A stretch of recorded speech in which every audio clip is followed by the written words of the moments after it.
De nos jours, tout le monde s'entraide sur la route. Ou pas. Tu sais, en général, quand tu arrives sur les lieux d'un accident, bah tu sais pas trop quoi faire. Moi, je vais vous apprendre ce qu'il faut faire, parce qu'en fait, c'est pas si compliqué que ça. Étape numéro 1. Si les pompiers ne sont pas présents, arrête-toi. De préférence, arrête-toi à un endroit où tu gêneras pas la circulation, parce qu'il y a les autres de derrière qui, eux, s'en foutent totalement de l'accident, qui voudront juste passer, donc si tu t'arrêtes au milieu, ils te klaxonneront.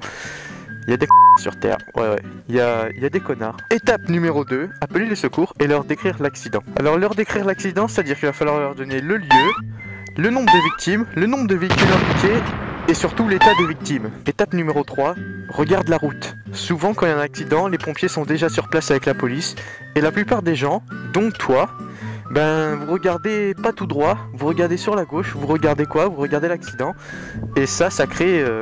le suraccident. Eh vas-y, tes mains ils sont nuls, ils sont rentrés dedans. Eh vas-y, comment tu freines toi? Comment tu freines? Étape numéro 4, ne joue pas les héros. Ouais, tu sais, il y a des trucs que t'as vu dans les films que t'as toujours voulu faire.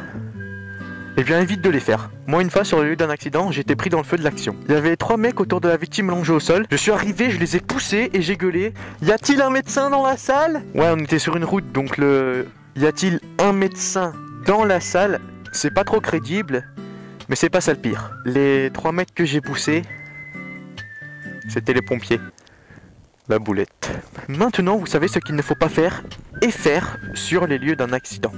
Non, parce que, soyons honnêtes, aujourd'hui, il n'y a pas la même entraide sur la route que pouvait y avoir il y a seulement quelques années en arrière. Il y a une vingtaine d'années, quand tu voyais un accident sur la route, tu t'arrêtais. Et tu appelais les pompiers. Ou pas. Oui, il y a 20 ans, le téléphone portable, ça n'existait pas encore. Donc, pour alerter les secours, c'était un tout petit peu plus compliqué que maintenant. Il y avait différentes techniques plus ou moins efficaces. Il y avait la technique du caillou. Tu prends un papier, tu écris dessus le lieu de l'accident, et tu l'attaches à un caillou. Une fois que tu as fait ça, tu prends le caillou, tu balances le caillou à la personne la plus proche et tu cries « Fais passer !» Et le caillou passe comme ça de main en main jusqu'au moment où le mec qui a les mains trouées intervient. Tu sais, le mec qui a les mains trouées, c'est le mec qui sait pas du tout viser. Tu sais, t'as juste envoyé un caillou droit devant toi, mais non, lui, il l'envoie là-bas. En général, voilà quoi il ressemble ce mec. Eh, Gaffrey, ouais, attrape! Et pourquoi tu l'as pas attrapé? Pourquoi tu l'as pas attrapé? Pourquoi? Vas-y, c'est bon, tu fais passer, moi je me casse, hein, c'est bon quoi.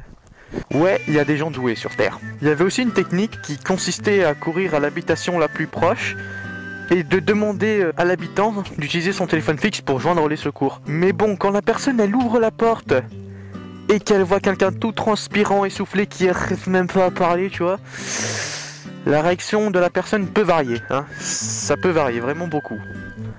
Oui. Au revoir. Oui. S'il vous plaît, madame. Michel, tu as encore ton fusil? Oui, à l'époque, joindre les secours, c'était plus compliqué que maintenant. Mais au moins, les personnes s'arrêtaient quand il y avait des accidents, hein.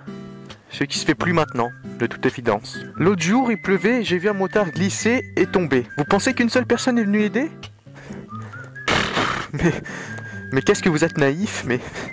Faut sortir de chez vous un peu, hein, faut sortir de chez vous. Mais ils se disent quoi les gens quand ils passent à côté d'un motard qui est à terre, qui a apparemment besoin d'aide et ils s'en foutent, ils passent, enfin, qu'est-ce qui se passe dans leur tête à ce moment-là? Ah, je l'aurais bien aidé, mais... Il pleut, je vais pas me mouiller, ça lui apprendra à rouler vite. Putain, mais il fait chier à rester allongé au sol, lui, je suis pressé, moi. Désolé, j'ai pas le temps de m'arrêter, hein, quelqu'un d'autre le fera de toute façon. Merci d'avoir regardé la vidéo, aimé, partagé, commenté, voilà, dites-moi si ça vous a plu. Tu peux aussi me suivre sur Facebook